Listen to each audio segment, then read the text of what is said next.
quebrado. Ideia do que fazer. Mas isso a gente já resolve. Dá nem pra chamar visita aqui. Detonou tudo, a casa toda. Com esse jardim. Se vai ser um jardim de contemplação, se você vai interagir com ele, ou se vai ser um jardim funcional.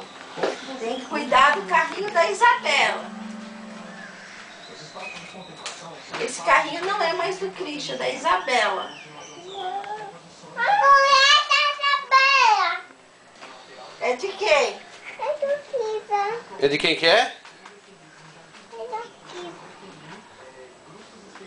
Ah, mas se vier Isabela? Sua irmãzinha. É minha. Não quero ir minha. Você vai dar pra sua irmã o carrinho? Não, eu duvido. Mas e a sua irmãzinha? E se tiver irmãzinha? Você não quer uma irmãzinha? Você quer ficar sozinho?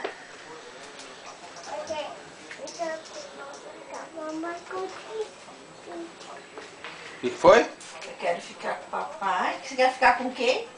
Só vai ficar eu, com você. Então fala.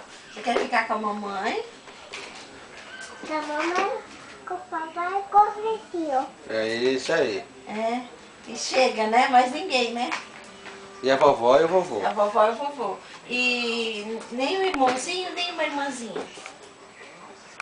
Só o Christian. Ah, tá bom. E o garoto tá batendo tudo assim. Quem? O garoto tá batendo. O carro tá batendo. Ele tá falando. Não, o garoto tá batendo. Ya! Ya! Meu! O meu caiu. Ya! Fala, titiozinho, Yeah. te amo. Titio. Eu já bati. Cris, o tio só vai brincar com você se você falar te amo. Te amo, titio. Ya! Mamãezinha. Eu dedo. Não fala mamãezona.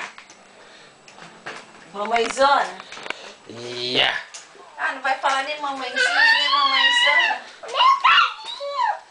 Ah, meu caiu pra passar. Passa, passa, passa. Que bagunça que tá nessa casa. Não, me Quebrou a não. Agora eu não sei se eu compro queen ou se eu compro tamanho normal, porque aqui é apartamento, tem todo esse espaço. Se comprar uma queen, porque tem alguém que dorme com a gente, né? E eu quero tirar esse colchão horroroso daqui. Tem um bebê lindo que dorme com a mamãe.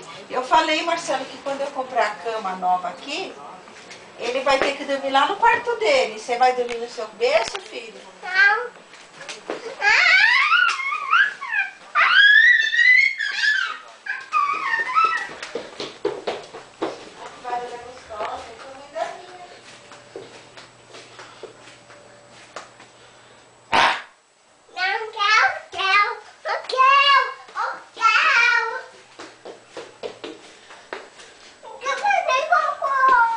Quer fazer cocô? Então pede pra mamãe.